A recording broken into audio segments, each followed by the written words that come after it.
This show brought to you by Circle of Seven Productions, www.cosproductions.com. Please be sure to subscribe and welcome to our circle.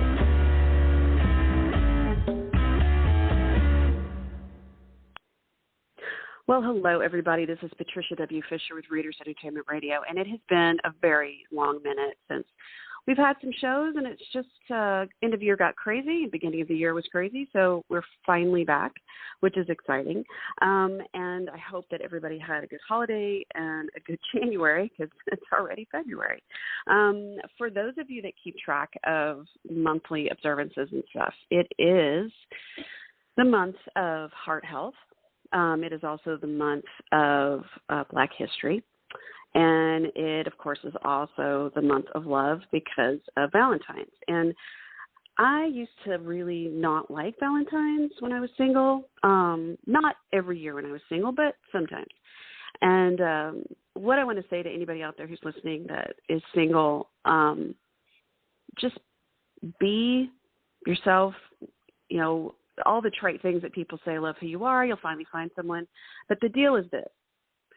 My grandmother used to say, for anyone who's really wanting to be in a relationship, but it's just not happening, her comment was, it's better to be lonely than to be sorry. And I don't know how everybody translates that, but I translate it as, it's better to make a really good choice than to be with someone for the sake of being with someone. So be good to yourself, be fair to yourself, and just be kind to yourself, and go hang out with friends and do fun stuff. And, you know, the other part will happen. So just, you know, it's make yourself the best you possible. And I'll leave it at that. So our author that's going to be visiting us today, and he just popped in, his name is Brian Feehan. Now, the last name may sound rather familiar, and I'll tell you here in a minute. So let me tell you about Brian. He lives in his mind creating vibrant characters who tend to talk very loudly and far too often. When real life comes knocking, it is likely to be the love of his life, Michelle, or their son, Dylan. Together they live in the northern coast of California. Brian is fascinated by both the written word and learning new subjects. He is always up for a laugh, a game, a drink with friends and family, and he's also the son of New York Times bestselling author Christine Feehan, who started his training to become an author before he was old enough to walk. His newest book, Harmony of Lies, is the second book of the Allison Owens series and will be out next week, the 23rd. You can get your pre-orders in. And you can find him at his website, Facebook, Twitter, and Instagram. And in the meantime, you can always just read the first book, which is Harmony of Fire. So welcome to the show, Brian. How are you? I'm good. How are you doing? I'm good. So it was just like a crazy morning. We're making sure we caught each other correctly. It's true. I don't know how everybody else's morning starts, but for the last basically 3 years, I haven't used an alarm clock because right now I have a 5-year-old, and he wakes me up every single morning without fail. Yeah. And this morning was no different at 6:20 in the morning. And from that moment on, he's one of those people that just wakes up and is like, go, go, go. And I'm like, all right, let's go, even though I need 3 cups of coffee. So, right. I will be drinking that coffee while we go. Yeah. Yes. Yeah, I know. My dogs have a timer, like an internal timer. So it doesn't really matter what day of the week it is. 6:20, like you're saying, it's like it's time to go outside. Like, it doesn't matter what the weather is, got to go out. So, yeah, I get it. I do. I know. I kind of feel like there's a silent war between everybody. There's like half of us are like, no, we should not get up before 10 o'clock. It just should never happen. We want to stay up till midnight. It should not happen. And the other half is like, you guys, the most work happens from like 6 in the morning on. And we all want to just punch the other people in the face. Like whatever side you're on, you kind of want to just punch the other people in the face. So. Yes. And by the way, cats are clearly on the get up in the 6 in the morning part. Right. You know, I like the staying up late part. I don't know really why. I don't know if I attribute it to, I worked a lot of night shifts when I was a nurse, but I mean, there's something about just sitting in the quiet. The only problem is it's so out of sync with some of the other things that it does have a tendency to kind of mess your, you know, when you should be up type thing and when your productivity happens. So, yeah, sometimes it's guessing. So, you know, each day could be a new experience. Absolutely. And, Patricia, you're in good company, because I think that most people that read a lot of books sort of prefer to stay up late anyway. That's when you get that quiet time, that late hour, cozy in the couch reading time. And I'm definitely one of those people too. That's one of my favorite times. Yeah, to read late, and it's almost like you're fine with the book hangover, because it's like such a good story. I just don't want to go to bed yet. And so, when you were growing up, I mean, your mom is Christine Feehan, and I was so excited because you guys are always right next to me on the bookshelves at Barnes and Noble. So I'm like, woohoo, neighbors. Totally. Fisher, Feehan, yay. But when you were growing up, I assume your house was just full of books, like just all sorts of books. All sorts of books. It was crazy, the types of books. When we grew up, we didn't have a lot of money. That was just the situation. But still, books were always a priority for my mom. My mom, not only writing books and reading books all the time, she believed that kids should have books in the household. But she did something really kind of fascinating. Her whole thing was kids get to play with books. So, for example, I like to play with trucks, right, and cars. And my sister liked to play with Barbie dolls. And she would have these books of information, discovery books for kids, with dinosaurs and whatever. And she'd be like, no, use the books to build a house for the Barbies and ramps for the cars. And she'd show us how to do that. So we literally would pull them all out all the time, and we could stack them up and make walls and whatever it was. And, obviously this was pre-video games and iPhones. And so they were just a constant thing in our house. And the other thing is, we always saw her reading, and we always saw my dad reading. And, to have those two things in the house was really kind of awesome. And then, of course, late at night, she always would be like, okay, it's bedtime. I'm going to read you part of a story. And that's what she would do. Yeah. It's interesting because my dad used to read to me when I was really little. And that was before I started absorbing everything and wanting to read all the time. But it was those really tender moments of sitting there reading. I was Silver Chief, A Dog of the North, and I still have the book. I can't tell you anything about the book. I'd have to reread it, but I remember those moments, Yeah. And it's really those little tiny nuggets of just treasures, memory treasures. And so I can imagine, your mom sitting there reading to you. And now I will say that you guys couldn't build a fort with the books, just not enough. It's not quite the engineering technique yet, but you probably had books in the fort. Well, are you talking about for me? Yeah, I mean, when you're growing up, you guys had a pillow fort or whatever. Yeah. Oh, yeah. No, man, we used those books for everything. We'd do a ramp all the way down the stairs with them, because literally it was the one. My mom, this is back in the 80s. So she literally ran out of shelf space, as we all do. And so she'd get bags of romance novels.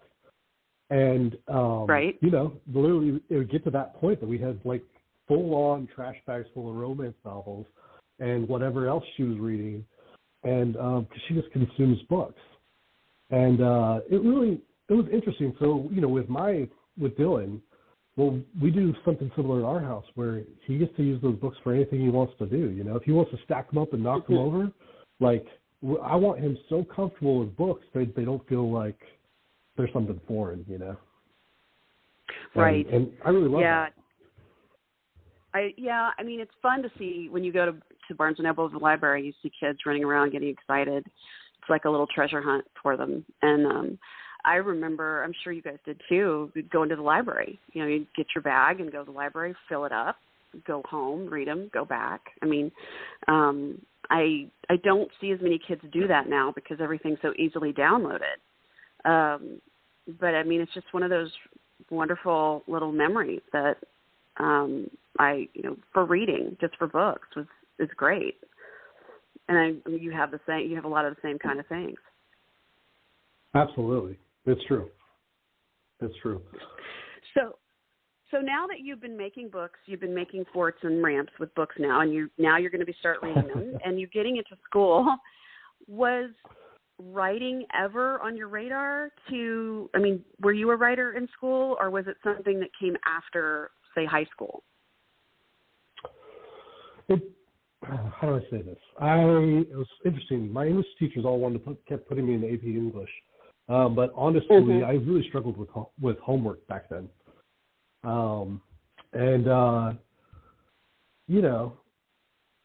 Man, I felt so confined as a kid, just living in a small town. I wanted to see the world, So I definitely love books. Writing, I didn't think was going to be my thing, My dad is is a steam fitter, His dad was a steam fitter.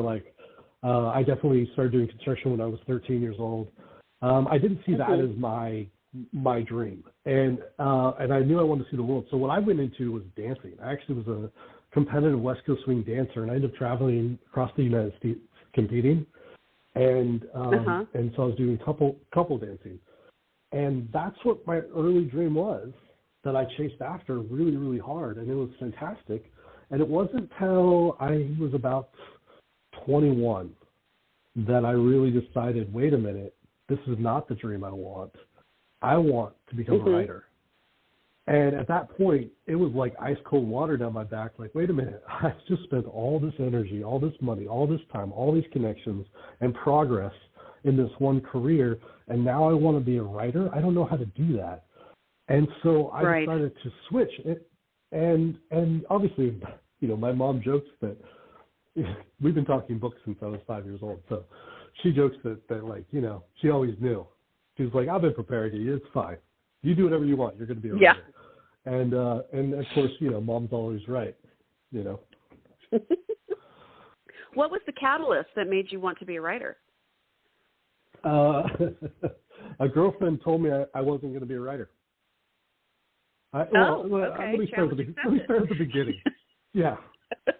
I knew in the dancing world that there were so many things. I got so high up that I could kind of see the future, and I realized that future was not how I wanted my life to be. And I did a lot of soul searching. And obviously during that time I started just reading tons of books. And during the entire time, I'm working with my mom and I'm going to conventions and everything else. But it was the books that just kept speaking to me. And there was that internal flame that all writers get, that they go, you know what? I want a story I can't seem to find. And, that little flame just keeps growing inside. And it goes, wait, this story, if it was like this, I think I would have enjoyed it more myself, not everybody else, just myself. And I wish it was that way, but it's not that way. And those embers, you just keep building and building. And so inside, I started just writing little stories down, like on my phone or on paper. And I went to this, was Readers by the Sea. So it was a cruise. I went to go help my mom navigate the whole thing. And I was at a dinner, and the head person came over, and she's like, hey, are you ever going to be a writer like your mom?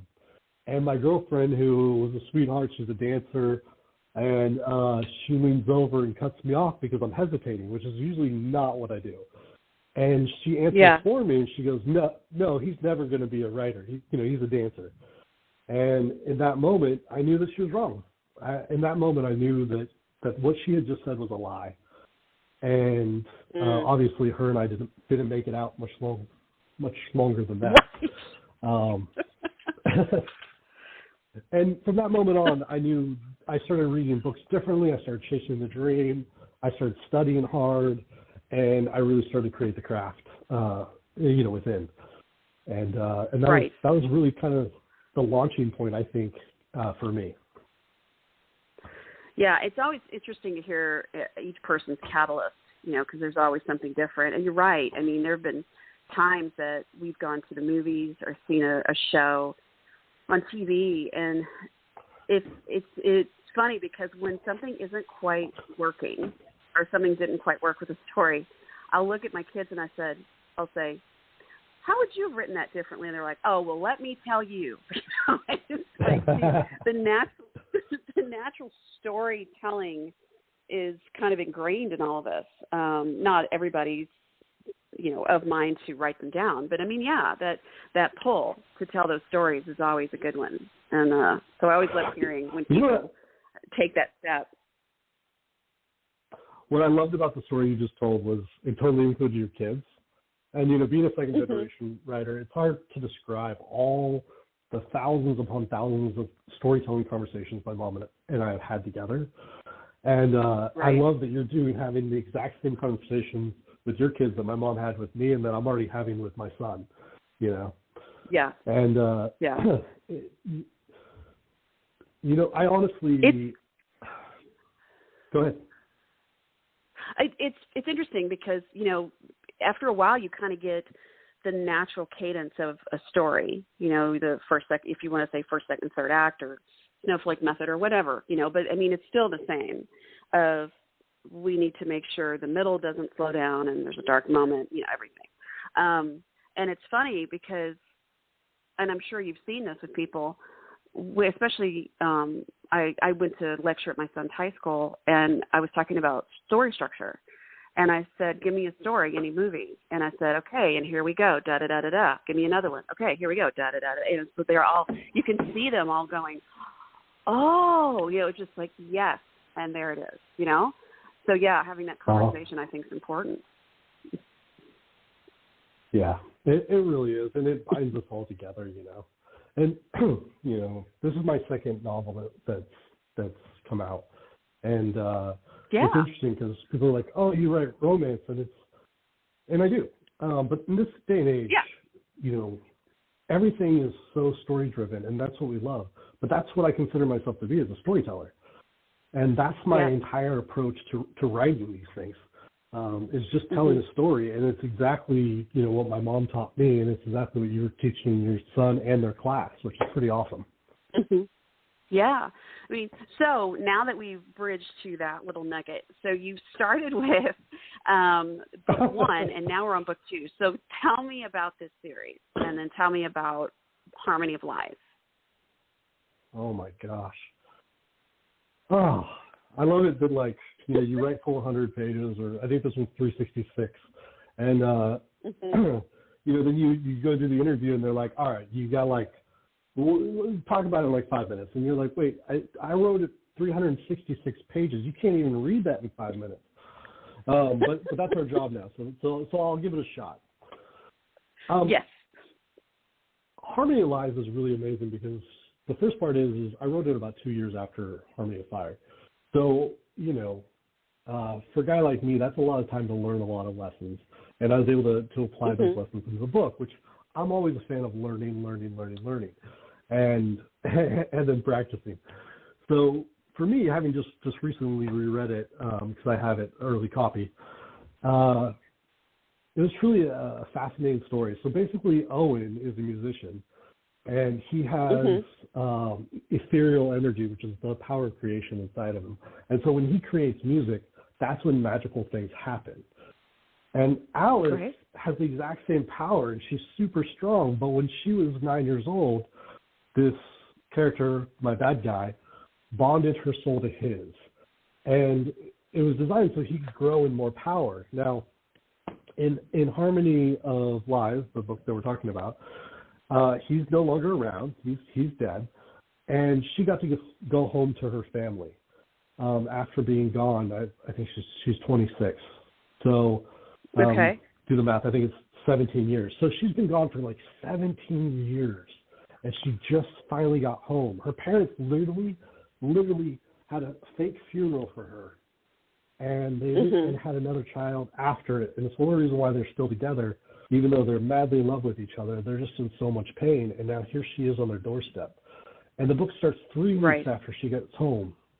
And Owen has some obligation in San Francisco, and he and his band has to go out there, which means they have to separate. And that's where the book starts. They're literally separating.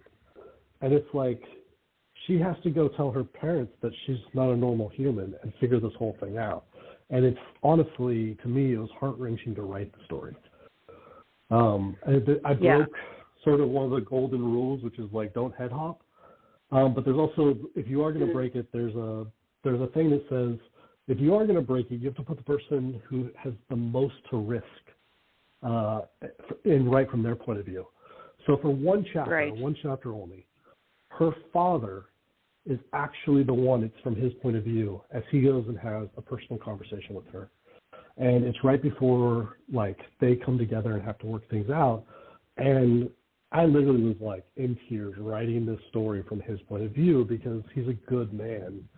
And here's his daughter that has been gone for 17 years, and she comes back, and she doesn't need him anymore, you know? Yeah. And so there's that. That's the other side of that. Yeah. But then, so that's her side. But what happens with Owen is this, like, magical carpet ride through San Francisco where he has to, like, uncover these truths and these secrets of time where there's something that's killing musicians, and he's got to figure out how to solve something that nobody else has solved before. And he's going to uncover the truth of what's really going on. And he's been sort of sent on this journey without being told that he's on a journey. Meanwhile, he's just trying to hold his band together and trying to hold on to Alice, who he can't hold on to because she couldn't come with him. Right. And so in that, I try to capture, like, the essence of what San Francisco is. And so far, I couldn't be happier with this story. And the reviews I'm getting right now are fantastic. And I don't know if I put any hooks in there for anybody who's listening right now, but it's truly I don't know. I'm very, very happy with the story and proud of it. Yeah, you can tell when authors have spent some time where they're writing about, because, I mean, there was a big discussion I remember years ago, people saying you can write about any place even if you haven't been there because, you know, you can look up Google and you can look up different things. But the deal is there's some truth to that. But if you're walking down the street and, you know, a certain bakery has a certain cupcake they make on Tuesdays, I mean, there's just not, you smell it when the door opens. There's just not anything you can find like that on Google unless somebody writes it. So to really capture the city, like you're saying, those little details matter, and it makes the story even better than it is. So congratulations. That was strong work. Thank you. Did you read it? No. I've read some of it, yes. Tell me about it. You read some of it. Sorry, I shouldn't put you on the spot. I apologize. Yeah, thank you for that so much. And, you know, for me, because I was a dancer for so long, but also just a person, like, music plays such a big role in who we are at different moments in time. You know, where we connect to certain songs, or we turn them on when we're having a bad day, or we turn them on when we're having a good day, or we're just standing in traffic, you know? And and I wanted to write about that, but then in itself, I also wonder, like, I like to do things that are incredibly challenging, and I don't know how you are, but I found writing music in a story is incredibly challenging. And but so is, like, trying to capture the history and you know, music through time, and particularly in a city like San Francisco that has seen so much, and it attracts so many different artists, but then it also deters so many people. I mean, I can't tell you how many people go to San Francisco and they go, oh, that's a great city, but I want nothing to do with it. And other people, you know, move there, and it doesn't matter the fact that it costs the same amount of money to have a tiny little bedroom. They love it, you know? Yeah. So. Yeah, I grew up a lot in Austin, and so there was always, you know, live music and plenty to eat and everything. It's just, it's its own vibe, you know, like San Francisco is its own vibe. And so you have cities that are, I mean, New York's amazing, but there's parts of New York that have their own vibe. It's, you know, within its own little neighborhood and borough. So San Francisco is no different, and you just have to know how to capture it. So that's a challenge in itself, like you're saying with the music. It's like you don't have that audible, but then you want to write it so people are hearing it, right? And that's the trick. So, yeah. And so did you go around and listen to some different bands? Did you just kind of write what you felt when you were listening to certain music? How did you kind of capture that?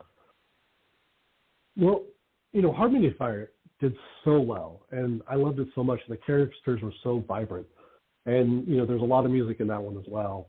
And I wanted, everything's about what the next step is, but it's also a communication between me, the characters, and the audience. Who's reading the story and what do they want? And I try to always have all of those in mind, which, I'm not a multitasker. So really I go, okay, what do I want? And I go, oh, what does the audience want? What do my characters want? And then it's, what do we all need? And then I just keep, watch and repeat over and over until I go insane and I don't go to sleep. And so when it came to that, unquestionably, there were so many times I went to music and I started listening to music, whether it was music videos, I'd be watching a movie and I wouldn't even see the picture anymore. I'd just be listening to the songs that they chose, And right. But then I also went to my own history, and in this case, man, there were so many. I mentioned the Who in there, the Eagles are in there. I think I put Chris Stapleton in there, which I don't care who you are if you don't like country. That guy just sings with soul, and I don't know. It's just been a great journey, and my hope is that the readers out there can feel music, when they read the story itself. Yeah, it's we were watching. I don't know if you watched The Mandalorian. Do you watch that? Yeah, I'm a huge Star Wars fan. Okay. So we were watching because, when you've watched all the episodes, you're like, well, what else can we watch? Oh, behind the scenes. Let's watch all that. And they had the guy who does all the music for them. And he awesome. was roommates with Ryan Coogler, who was the director of Black Panther. And so this guy, and I apologize, I don't remember his name at the moment, but he was doing all these kind of haunting type sounds, and he was making stuff. Like he was getting PVC pipe and cutting holes, and you see him with all these different kinds of drums and everything, and it was just really fascinating to see him get the music balance he wanted. And so it's just very cool to see an artist working. So when you're putting your words together, it's like, okay, does this all work? So yeah, it's a fun journey to see it. Was the second book harder to write than the first? Oh my gosh. What a question. It's so hard to compare because the truth is each book, I think, has its own set of challenges. One of the things that I had to deal with was the fact that I'd never written a second book in a series. And like in my mom's series, she always does a fresh couple in every book. And obviously I've, had her as a shining example. But in this series, I wanted Allison Owen to sort of reflect more of reality as far as you get to stay with these two characters even as they don't just experience falling in love for the first time.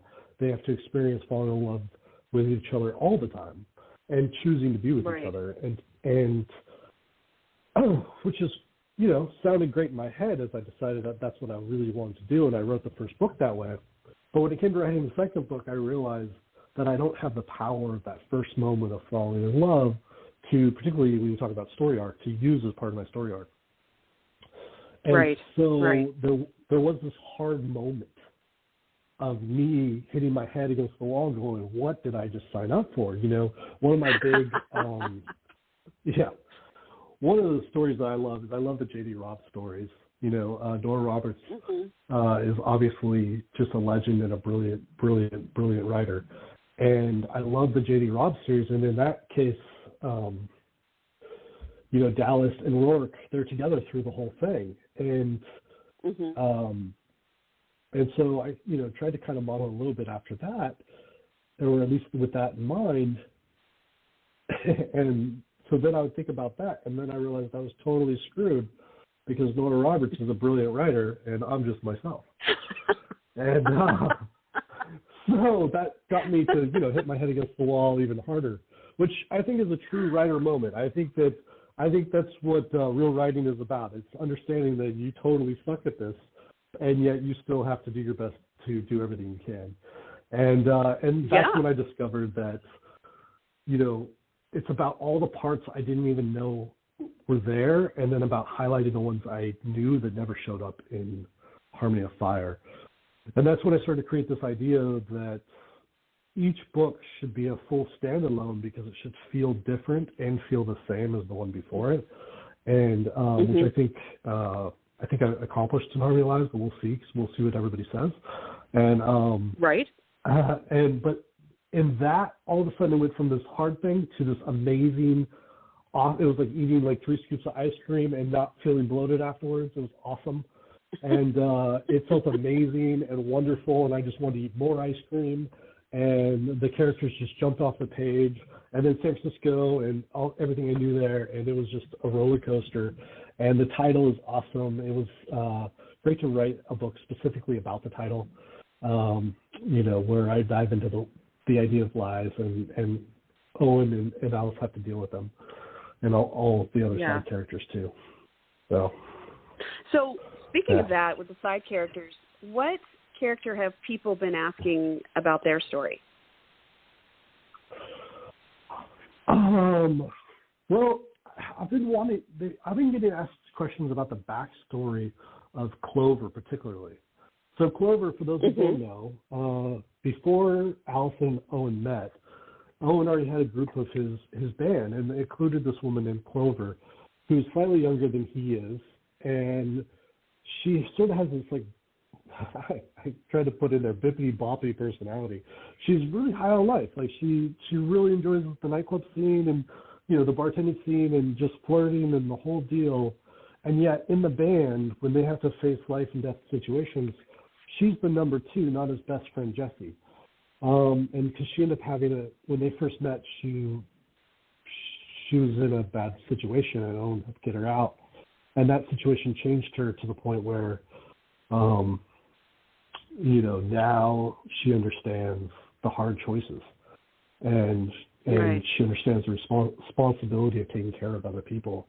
And so I have gotten questions about, like, how have they met? What was their starting point? And that sort of thing. So, but then also there's a whole, so that's it. Yeah. So do you think that you would write even a short of her backstory? I've been playing around with the idea of writing. I could. Thank you. That's a great idea. I love that. I've been playing around. I've actually started a comic strip of her and Owen and the adventures that they go on beforehand. It hasn't. It's something I play around with, when I'm procrastinating from work. So, but we'll see. We'll see how it goes. Right now, we're looking at book 3, and I'm like full on that one. And when can we expect book 3? I mean, I know your book 2 is coming out next week, but people ask these things. So, when are you thinking book 3? I'm so thankful people are asking. I really appreciate the support, and I need it. I don't know. Because I'm a published author in this day and age, it's an interesting thing. They sort of tend to do this thing where they want to see how your first couple books do, and then they decide what they're going to do next. And they're not going to throw down dates and times and releases until they make that decision. And I hate to say, it's up to them, but it is a partnership when you decide to work with a publishing house, and they get to make some decisions, and like any partnership, and you got to respect that. And I'm so thankful. The people that I work with at Berkeley are some of the nicest, most professional, hardworking, and honestly, I just feel so blessed to have that opportunity. So that's very cool. Well, it looks like you're I also think it's the easy answer. Okay. Well, you will be in June. It looks like you're going to be at Lori Foster's Reading and Author Get Together, and that's in Kentucky. And then you're going to be at Comic-Con in July. Have you done Comic-Con before? I did. I did Comic-Con San Diego last year. It was the first time having a booth. And for those that haven't gone, it's insane. It's a party. It's insane, but not like a crazy Burning Man style party, but just being around people that love creativity and love imagination and storytelling. And it just, The Rock went to Comic-Con San Diego. No, I did not see him. Sure, he stood in my line for an hour, but I didn't have time for him. And like anyway, just it's pretty fun. If you guys have an opportunity to go, I highly recommend it. It's just one of those. Everybody there was so nice. I forget the numbers now. I think it was like 160,000 people went, and 260,000 people went into the city. And in the convention center, which is like a city itself, everybody had to wear masks. And you think you can't have that many people wear masks. It's just not going to happen. And everybody did, and everybody was nice about it. Because like we're there for to interact with each other and have fun, and everybody's so uplifted and positive. It was pretty awesome. You should go. You should come hang out. I would love it. I don't know if you drink wine, but I'll buy you a glass of wine. Oh, cool. It's definitely on my bucket list. It's funny because I've gone to a couple of bookstores here in San Antonio, especially recently. The Wonder Woman book, the new comics came out. They're like, they're just incredibly gorgeous and beautiful. And so I was looking at that, but it's funny because I'll walk in and the guy behind the counter always looks at me like, "Are you lost?" I'm just like, "No." It's like I'm purposely here. Like, no, I'm really supposed to be here. And then it's like, "Oh, you're getting something for your kid?" I'm like, "No, it's for me." This is for me. So this is for me. And it's fun because, like you're saying, you're in a group of like-minded people that really love the creative, the escapism. Nothing's too out of bounds to consider. And being around that kind of creative energy, I mean, my gosh, you've got to be just thinking about 9,000 things that you would write by the time it's all done. Yeah, well, yeah, I think the thing that I love, and one of the reasons why I really want to go back, is the people. I mentioned earlier, because I was a dancer, in traveling all over the U.S., I got really comfortable being around a lot of people. And when you spend that much time around that many people, and you're spending it around all ages, from young to older, you can't help but just feel like we're all just kind of connected, like we're all the same, no matter what our economic or religious beliefs or our political beliefs are.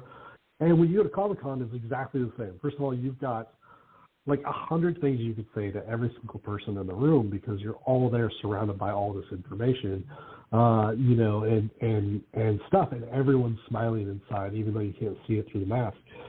And so everybody, it's just like, it's a really happy place.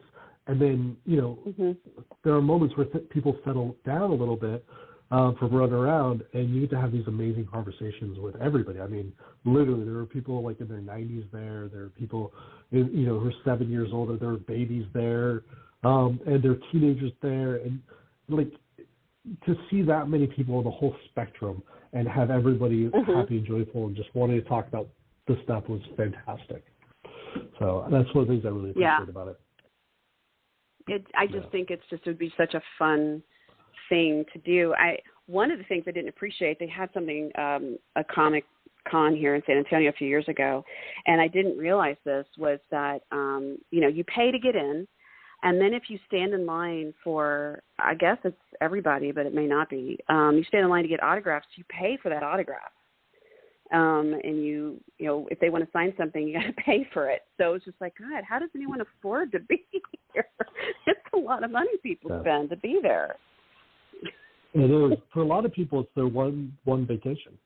It means like that much to them, And so they don't get to go every year, and they'll do it as a family. I saw in a couple of cases I met people where it was like 3 generations, and the grandparent was like, I came when this thing started, and then I started bringing my kid, and now they're bringing my grandkid, and so we do it as a family trip. That's really cool. I had people asking if we charge for signatures. As a writer, I think most writers just kind of chuckle at that. That's not what we do. But right. But that does happen with actors. In my opinion, unfortunately. But, each actor has their own struggles and is doing what they got to do. So. Right. it's just very interesting, the whole setup. But I mean, I thought, wow, it's just one of those on my bucket list for sure. So yes, if I get there this year, I will definitely look you up and we'll have a glass of wine. So, and we'll talk shop, brainstorm, because I think that Comic-Con would be a really cool place to have a story. It would be, actually. It would be. And it's, you know, they dress up the entire town, and that's fantastic. But what I wanted to say was, I wanted to hear I got to hear your origin story, what got you writing at some point here, you know? Oh. Because you're right. Everybody's origin story is completely, you know, unique and individual. And I know that there's people that are listening out there that have their own or are about to have their own. Right. Mine, I came from a long line of storytellers, and my great-grandmother was one of the most amazing ones. She would tell stories, and sometimes I would just ask her to tell the same stories because they were always so amazing. And then my dad would tell stories. So I was about 8 years old, I guess 4th grade, and I decided I was completely obsessed with the Loch Ness Monster. So I wrote a screenplay from the view of the monster. Awesome. And, you know, I would give anything to, because it was typed. My mom typed it, and it was, you know, copy paper between. So I don't even know where the script is now. I'm sad to think that it's just, you know, destroyed off somewhere. But I just kept writing, and I won a few, like, poetry contests in middle school, and I was always a big reader. And I just kept writing, and there was always this idea that I would do this. So then I got into, I was a nurse for a while, and I just kept thinking, you know, I really want to do this. So I ended up going back to school, got my journalism degree. And by then I'm married, and my husband's like, you know, are you going to write that book that you keep talking about? Because I had written articles, health articles, all sorts of stuff. So I finally decided to write the book, and I sold it to an up-and-coming publisher, and they said, yes, we want it. So, you know, I signed the contract, and about 6 weeks later, I'm looking at the website, and they have, you know, coming soon, and it had my book there, and I was thinking, well, wait a minute, and I look at the cover, and it's dreadful. It's truly, truly awful, and beyond bad. And I said, this is not what my story is, really. And they're like, well, we know what we're doing. And I said, okay, well, am I going to get my edits? They're like, oh, no, we're just going to print it as is. And I was like, oh, my God, it's going to be awful. Because, you know, at that point, I'd been with a writer's group, and it's like, you know, you're going to go through a few round of edits, especially being a new writer. And they were just like, no, it's good enough. And I just thought, oh, my God, this is going to be bad. So my friend, Desiree Holt, who sadly has passed away in the past few months, she told me, she's like, look, things are really not good from what I'm hearing from the higher ups. They're saying their checks are bouncing, and so you just need to pull your book. Just like pull it, which I was like, but it's not going to get published. But I pulled it, and thank goodness, because then they went into bankruptcy, and it would have been stuck, you know, and that whole thing. But then I just kept writing, and then I eventually pitched it to Soulmate Publishing, and I kept writing other stuff, and Soulmate Publishing said, we like your book, and I got a great cover and good edit. So that was the first one. That was in 2012.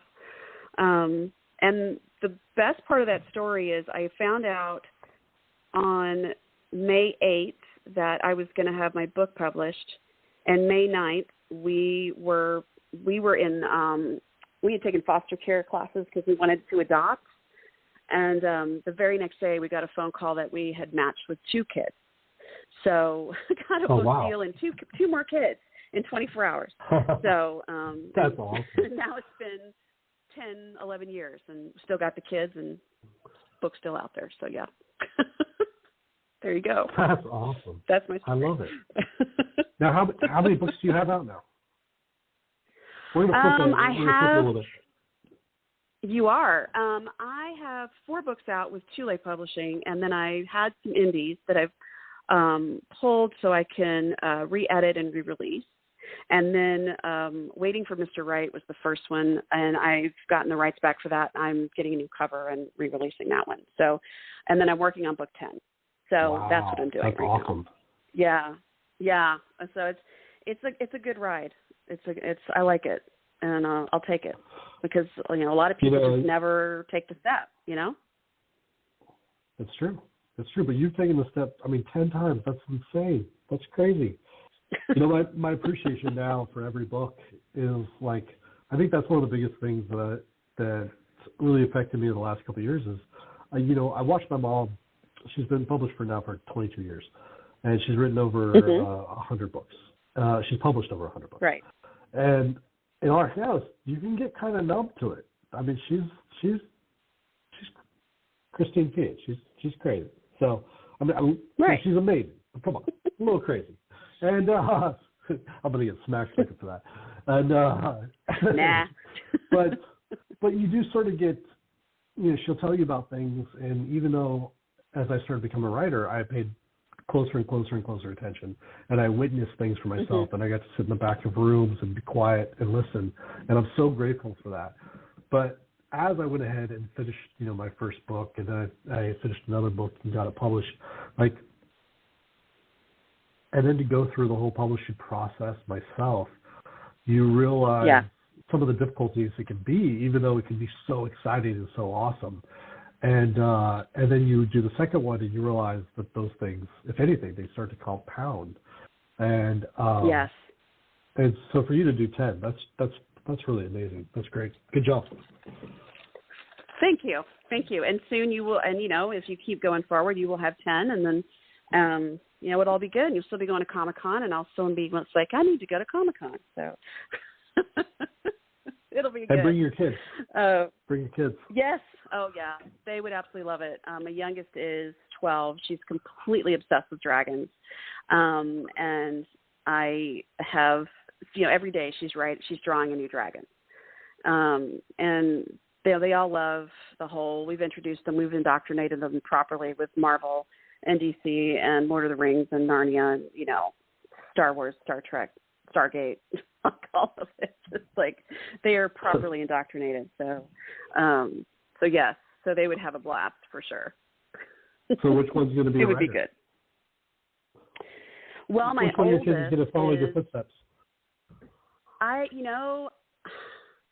Right now, if somebody asked me that, my oldest is at college, and she's majoring in journalism and radio, television, film. So I'm kind of thinking that she might, mainly because she loves writing. She always has.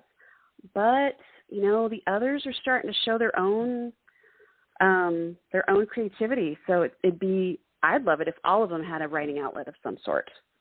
I just think it's therapeutic at the basis of it all. I think it's just therapeutic. But I don't know. We'll see. We'll see how it plays, And I see Dylan, he's 5. He's got lots of time to think about it. But you never know. He may, he could easily be writing some pretty interesting stuff about, race cars and stuff that he's building off of those books. Absolutely. My hope is that Michelle won't hear this because I have been manipulating him like crazy, exactly the way my mom did. And so I make him play games with me all the time, where he has to tell me a story. And he just turned 5 yesterday. That's not a joke. He really did. And I literally am like, let's play a game, buddy. And he's like, okay, Dad. And I'm like, all right, I'll tell you a story, then you tell me a story. And I wickedly laugh inside, as I'm sure you do, as I'm sure all storytelling parents do. Yeah. But what I think love, it kind of pulls them out of their shell a little bit. Yeah.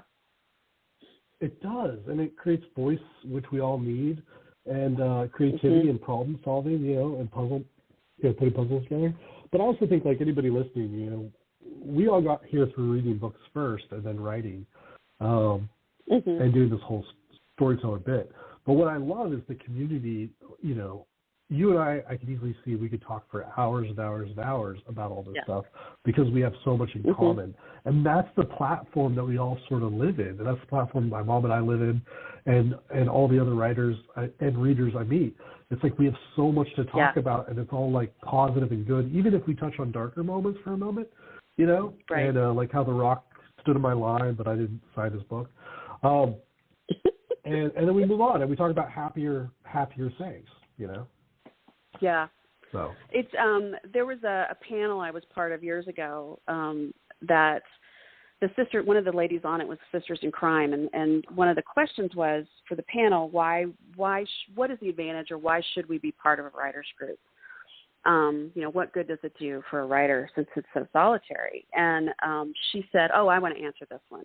And she said, because, so the example is, she and her friends were sitting in a coffee shop, and one of the friends was talking about how excited she was that she was going on a second honeymoon to Italy, and they were staying in this castle when they get there, and she said she was excited to go because she was going to go to the roof and see how hard she'd have to push someone and where they would land on the sidewalk.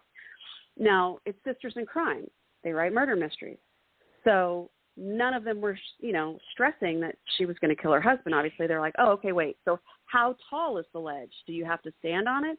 Do you have to push someone over? How are you going to run and push? Are they going to be – I mean, it's just like they just kept brainstorming ways to push someone off this roof of this castle. So, I mean, that's why you need writer friends. So they can all say, no, you don't have to call anybody. She's fine. You know, it's true. And yeah. And there's and one of my takes, you know, is right now we live in a society that has more storytelling than any other time in the history of humanity. I know, I just went big on you. I just went big. Hold on to your seat. But it's true. Right now, in this moment in time, you know, there's more storytelling going on to the average person than any other time in the history of humanity, which means if you're going to actually write a story and tell them, you know, I can't write a story of Sword in the Stone, you know, because it's already been told. You know, I can't write Romeo and Juliet because that's already been told. I can't do Jurassic Park because that's already been told. I can't do Star Wars because that's already been told. You know, and when you have a writer's group, you get to talk about the complications of storytelling and how to overcome a lot of these problems, like how do you write a unique, original story? How do you write something that's brand new but also feels exactly comfortable to the reader? You know, I think of Friends all the time. Like you know, all of us wish Friends was going on. It started one way and ended basically the same way, and we knew exactly what we were going to get for 30 minutes, and we loved it. Like, we loved it. And that's how a book should feel also. It should feel like you know what it is as you pick it up, and you know what it was when you put it down. But then it also needs to be, you know, something that you've never seen before, you know, like The Mandalorian, you know, or The Rock. Like, we've never seen The Rock before. That guy's crazy. Yes. And so that's where Writers Group also comes in, and that's where, like, talking with you and I love that you have this podcast. It's fantastic. That's where all that information comes in, and it helps you navigate all, like, the stresses and gather all the information and have a good time all at the same time. I'm very thankful for my writers groups. Yeah. It's just one of those things that and in a way, it's kind of your own little magical power, you know, to tell stories in a way that people want to hear it. And it's a cool thing. It saves stories, it saves history, it saves people's words, and it's just, I just think it's cool. So, I mean, storytelling is just, there's a quote that says the greatest thing ever invented was storytelling, because people invented the wheel, but the storyteller told us how to use it. So, you know, that's pretty cool. I was paraphrasing, but that's basically what it said. It's a cool thing. So, well, will you come back for book 3 and talk to us some more? Anytime you want me. Anytime you want me, I'm there. And if you could ever come out to Comic-Con or AGT, you know, I meant it when I said I'll buy you a glass of wine, coffee, or water, whatever you want. Sounds like a plan. I will put it in my calendar, see if we can make that happen. So I appreciate you very much for spending time with us today. Yeah, thank you so much. And thanks everybody else. Please, I hope you guys go out and pick up Harmony Alive. It's truly a labor of love. There's a ton of good stuff in there for everybody, is my hope. And if not, you know, go online and tell me what you really think. I read all the reviews everywhere. So on all public. You're websites. a brave man. Yeah. I let my mom read them now. She It, just tells me if they're good. Yeah. oh, there you go. You use your mom like I use mine. I love it. That's perfect. Yeah. Yes. I tell her what to read all we have the been time too.